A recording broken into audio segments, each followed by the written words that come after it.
Serat Wedatama pupuk gambu padha sepisan. Samangka ingsun tutur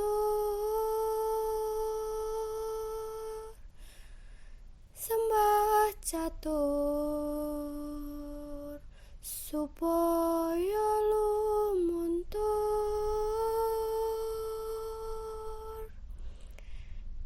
dingin raka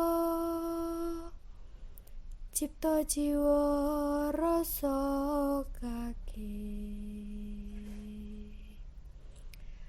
ing kono lamun tetemu